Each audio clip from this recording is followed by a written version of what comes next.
Hi, this video will demonstrate two-color brioche knitting in the round.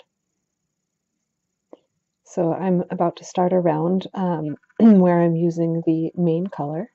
In two-color brioche knitting, you'll do one round with the main color and then one round with the contrast color. So the main color here is the lighter color. And this round is brioche knit stitch followed by a slip one with a yarn over. So the brioche knit stitch is just knitting the stitch together with the yarn over that you did on the previous round.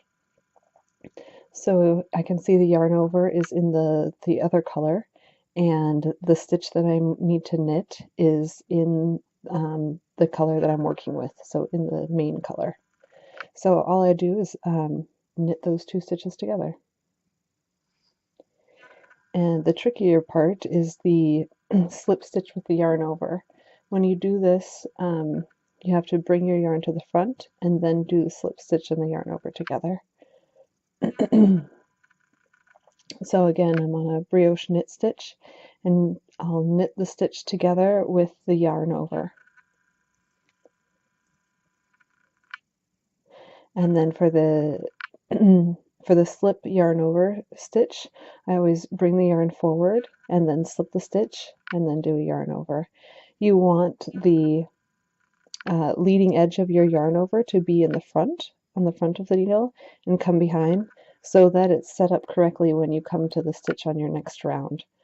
So you'll see that in brioche knitting, you're always working on the stitch that has a yarn over with it. So whether you're purling or knitting, you're going to work on the stitch that has a yarn over. And then the stitch that's lonely all by itself is the one that's going to get slipped and given a yarn over. So I know that's a little hard to see. So I'll bring the yarn to the front and then slip the stitch and bring the yarn over the needle for the yarn over. And that makes the yarn over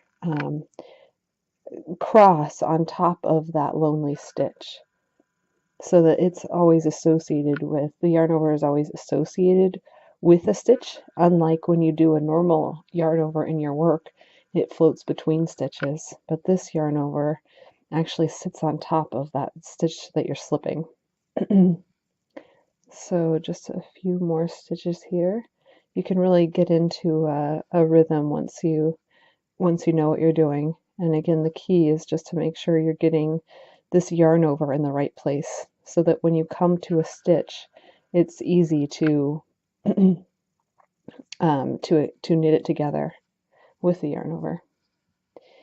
And I'm knitting in the round, so I'm going to go ahead and do one more row just so you can see this process. So the brioche knit stitch is knitting the stitch together with its yarn over, and then you give that lonely stitch that's hanging out a yarn over. And when you get back around on this row, I'm going to finish with a yarn over, and so I'll show you in a second. And so you're going to want to bring the contrast color over the top. So that's a slip one yarn over, and it pulls out a little bit, but I just finished with a yarn over here. So in order to lock that in, I'm going to bring the contrast color, the color that I'm going to work with next, over that color. And that just locks it in place. It looks like it's just free and hanging out, but when you start knitting, that stitch will get locked in place. That yarn over, I'm sorry. So now this is the brioche purl stitch that I'm going to be showing you, because we're working with the contrast color now, which in this case is the darker color.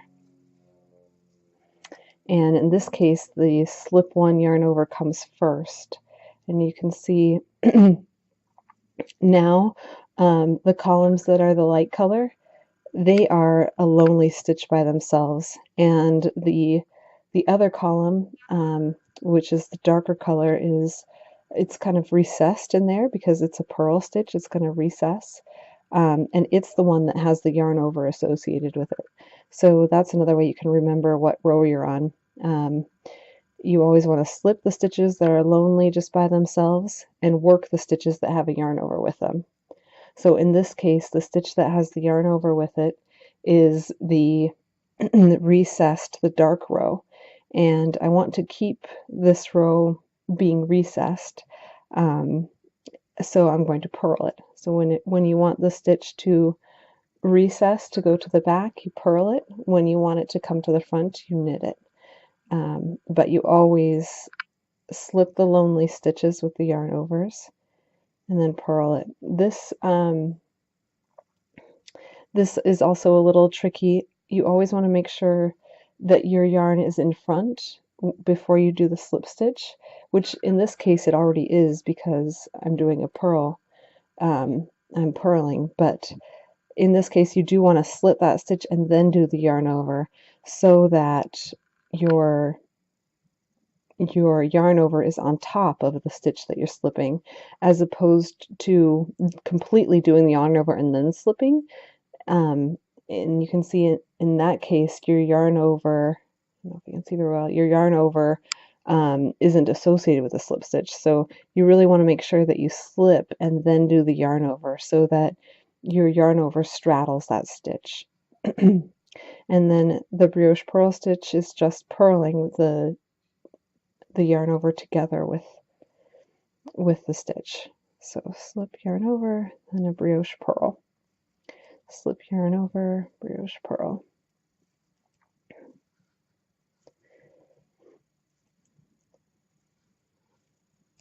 And I'll show you a finished piece.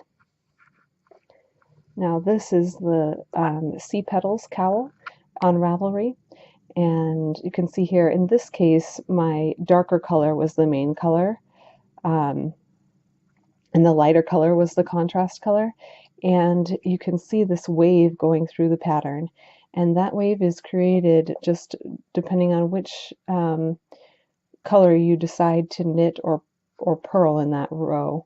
So if you want the color to pop forward, then you knit it. If you want it to recess back, then you purl it. So you're still switching between, you're still only working with one color at each time, and in any row, in any round, you're still working on this column. So let's see if I can find a good one. So this column is the popping forward right here. Actually, this whole bottom section, the green color pops forward, but when you get to this band, the light color is popping forward. So this column is green, it's popping forward, and you can see if we follow it really closely, it at this point it recesses, it drops down and becomes a purl stitch. So from the bottom all the way up to here, I was knitting this column, and then when I got to this point, the pattern will tell you too, I just started purling instead of knitting on that green column. And then you can see the recessed column in between here, that's the lighter color. I purled it all the way up to here, and then started knitting, and it pops forward. It takes a little while to see the pattern, so just trust yourself and go with it. But it's also quite an illusion almost. It's not very strong, but you can subtly see it. Thank you for watching the video.